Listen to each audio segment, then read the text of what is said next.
Every time you ask ChatGPT a question, your words travel from your phone across the internet to a data center in Iowa, hit an NVIDIA H100 GPU, and the answer travels all the way back.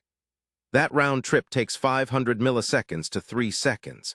But what if the AI just ran on your device instead?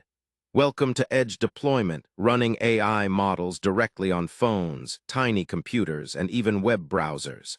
No cloud required. And for some use cases, it's not optional, it's the only option. Why does edge matter? Think about medical devices that can't send patient data to external servers, military systems operating without connectivity, industrial IoT in factories with no reliable internet, privacy-sensitive apps where users refuse cloud processing. Edge solves all of these. Let's start with phones. Apple's neural engine is specifically designed for ML inference.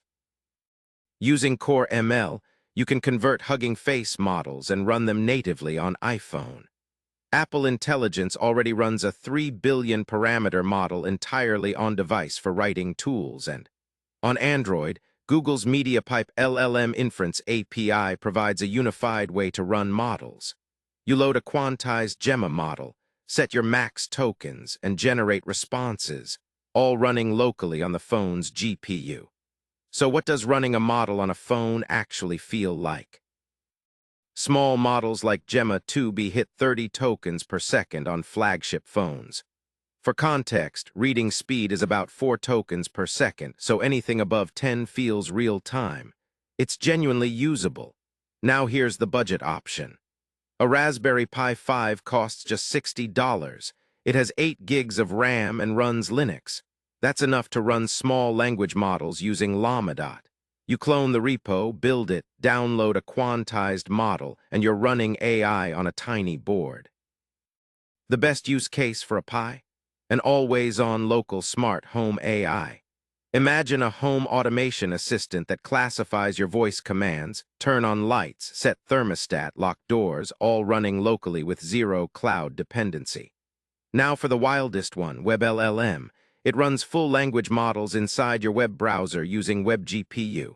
No server, no installation. Your browser talks directly to your GPU, and the response never leaves your machine. The code is shockingly simple. Import Create from the web package. Load a model like Llama 3.18b quantized and start chatting. The first load downloads 1 to 4 gigabytes, but after that it's cached in your browser. WebLLM is perfect for privacy-first apps, DMOS and prototypes with no backend, offline-capable web apps, and client-side text processing. But skip it for weak GPUs, models larger than 8 billion parameters, or mobile browsers where WebGPU support is still spotty. One more tool you should know, ONNX Runtime. It's a universal model format, convert once, run anywhere. Export your Torch model to ONNX and it runs on Windows, macOS, Linux, Android, iOS, and even in the browser. True write-once portability. So how do you decide? Here's the decision tree. Need models over 13 billion parameters. Stick with the cloud. Is privacy critical or do you need offline capability? Edge is mandatory. Otherwise, weigh latency needs versus model complexity to pick your path. Here's your takeaway. Edge AI is real today. Phones handle 1 to 3 billion parameter models easily. Apple is ahead with its neural engine. WebLLM is magic for DMOS. And a Raspberry Pi handles classification and simple tasks just fine. The future of AI isn't just in the cloud, it's in your pocket.